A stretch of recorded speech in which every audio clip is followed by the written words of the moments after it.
Hey, what's happening, Pizzaholics? Welcome to my kitchen. Today I want to show you a slice of pizza that I grew up on.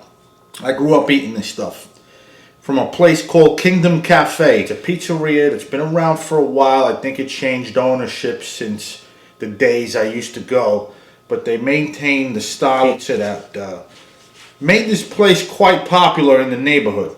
It's a very grandma style margarita. On paper, this is my style of pizza. It was my go-to for years.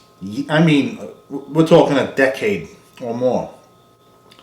I moved to Staten Island in '95. There was really nothing around back then but New York style pizza, and then there's this, that Staten Island, Long Island, grandma type margarita.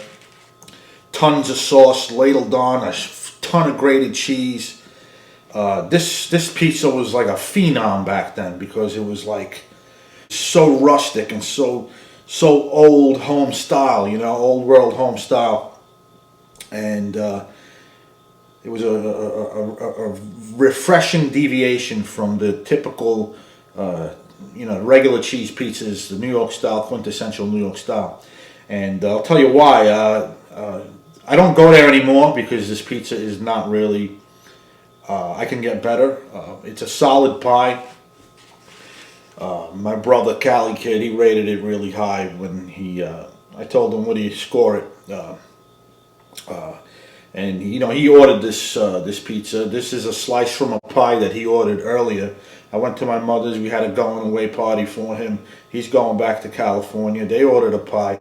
And he orders this for nostalgia's sake because we grew up on it. We live near the pizzeria here in Staten Island. And, every so often he'll go just because it's the pizza he grew up on. I grew up on it too. I haven't had this in years.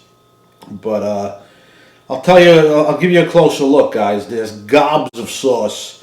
You have sauce under the cheese. A ton of sauce under the cheese. The pizza weighs a ton.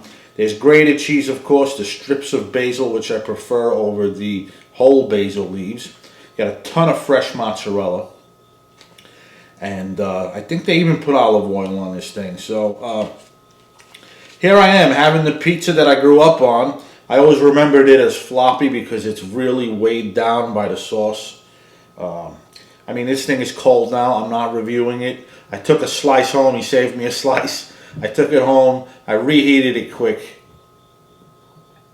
So I'm not going to review it. Maybe I'll go back. I did review their cheese pizza, which wasn't as good. Look at this. It's dripping. This thing is heavy, man. It weighs a ton. It weighs like 5 pounds. It's just loaded with sauce and cheese, and that's why people love it. It's a rich, hearty slice. I'm going to tell you why I don't go there anymore. Let me take a bite. I remember this thing vividly, but let me refresh my memory.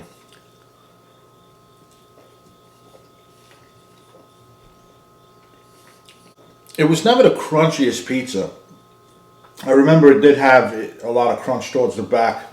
This thing's been sitting out. He saved me a slice. I came home from work. It's not, it doesn't really reheat well. It's still kind of doughy, but it's firm.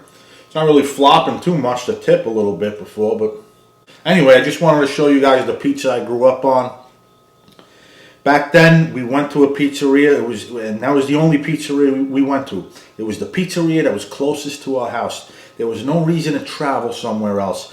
Chances are you're gonna, you can find a similar slice in any other pizzeria. So why travel to other pizzerias back then? In '95, when I first moved to Staten Island, the brick oven pizza was just coming in. That stuff was rare. So this stuff, there was no reason to travel for pizza back then, at least not in Staten Island and in New York City. Well, there was, of course, John's Oblique, the legendary places, L&B, of course. But locally, there's no reason to go and drive 5 blocks when you could drive 2 blocks. So, yeah. On paper, my style of pizza, if the sauce was better on this thing, if the crust was lighter and less, and not too dense, this thing would be a freaking winner. But we'll see. I may review it soon. Anyways, guys, hope you enjoyed the look at the pizza. I'm out of here. Until next time, keep those bellies full. This is Antonio signing off.